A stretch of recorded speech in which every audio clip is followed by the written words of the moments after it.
Hello everyone. We, team of Rishabh, Navjot, Ramandeep, Ramanpreet, and myself Varinder are here to present our findings and recommendations for the tourism development of Yale Town, Vancouver. Next slide, please. This is our agenda for today's presentation. Next slide. Yaletown is to Vancouver, BC, but Tribeca is to Lower Manhattan in New York, formerly the site of Canadian Pacific Railways and later the location of Expo 86. Yaletown has a long industrial and residential history. It is bounded by Robson Street on the north, Homer Street on the east, and Falls Creek on the west. In late 1920s, Yaletown was originally zoned for the commercial and light industrial use. However, after 1986, Yaletown was transformed into festival site for Expo 86, after which a seawall was built around neighborhood's perimeter and the industrial buildings were converted into offices, restaurants, trendy night spots with loft-style residential buildings. Yaletown is surrounded by many parks such as David Lamb Park and George Van Born Park. It also features Roundhouse Community Arts and Recreational Center, which organizes regular art shows and exhibit on town history, including a vintage train. Next slide. Now, coming to physical spatial analysis, Yaletown has everything which is needed for development of new tourism products. Moreover, there are many accommodations in and outside Yaletown, such as Opus Vancouver, JW Marriott, Prague Vancouver, Hampton Inn and Suites, Sandman Hotel Downtown, Moda Hotel, Ramada Inn, and Western Premier. There are more than required amenities such as CIBC Bank, RBC Bank, ATM amenities, 7-Eleven store, Shoppers Drug Mart, Staples, medical clinics, and pharmacies. Various attractions include Yaletown Brewing Company, Engine 374 Pavilion, Yaletown Distilling Company, Roundhouse Community Arts and Recreation Center, David Lamb Park, and various lounges.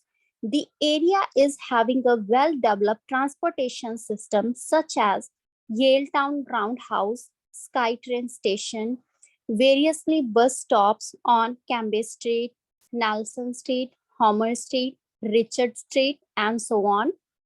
Moreover, the downtown is well connected with Granville Island and other south areas through Seabus.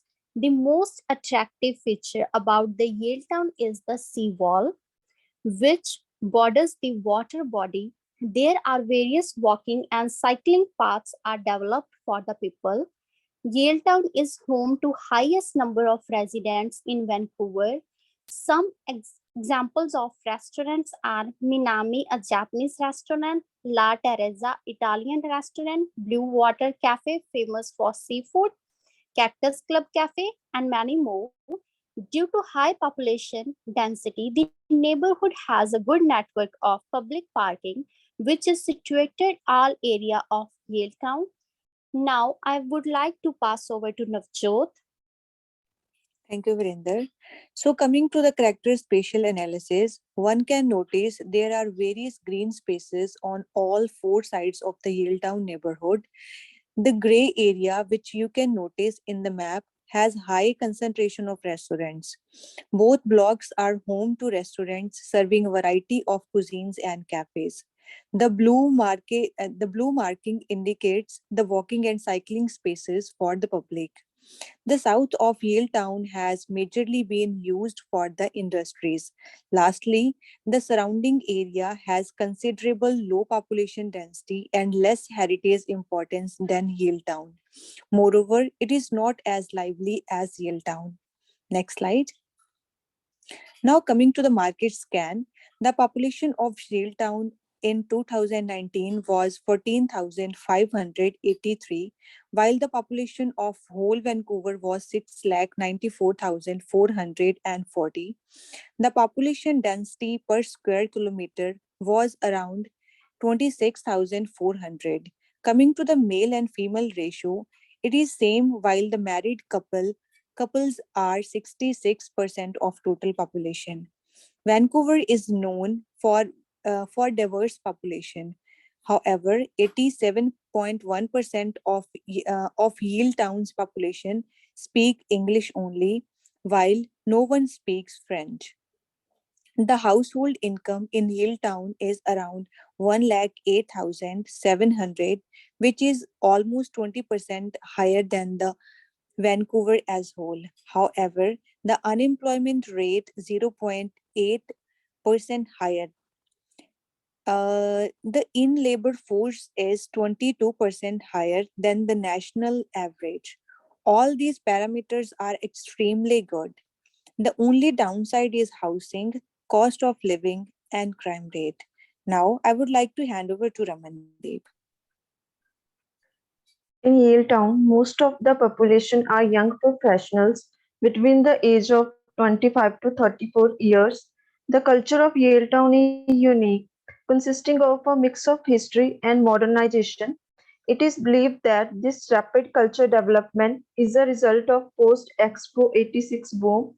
Now it is home to more than 750 businesses, out of which 10% is directly related to hospitality. Next slide, please.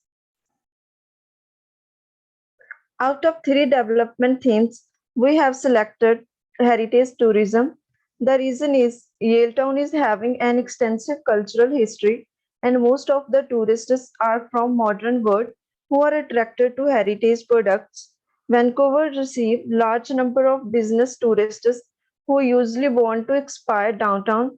Thus, by providing them a mix of modern and historical tourism products, the economy of Yaletown will thrive. If we look at other development themes, no other theme is suitable as close as heritage theme. Now I would like to hand over it to Ramanpreet. Here I like to share certain tourism products which can be part of Yaletown tourism development strategy. Firstly, as the tourism development will be focused on heritage sites, so it is important to expand cultural sites such as Roundhouse Community Arts and Recreation Center. Another thing we proposed is building of a museum which represent historical stories, events, and create an unforgettable experience for the visitors. Thirdly, walking tours should also be established to allow tourists to get tangible experience of the neighborhood and to create a deep, a deep impact which will ultimately bring more visitors. As we mentioned earlier, there are many parks around Yaletown, so we can develop them by placing an artifact of trains, a railway station, themed children park, and so on. Next slide, please. This slide illustrates a Yaletown map with proposed position structures, access paths, boundaries, and areas to develop. Firstly, in David Lamb Park, one can develop a railway theme park, and we have noticed that there are many vacant spaces around Roundhouse Community Arts and Recreation Center where we can build a museum or expand the existing center. We can also build a railway themed restaurant. The gray arrows shows the various roads from where the visitor can access to the proposed attraction. We have also marked a proposed path for walking tours which cover Hamilton Street, Nelson Street, which starts and ends with community center. We believe that expansion, and these new tourism products will popular with the tourist and have a positive impact on the residents of Yaletown. Now I would pass over to Rishabh.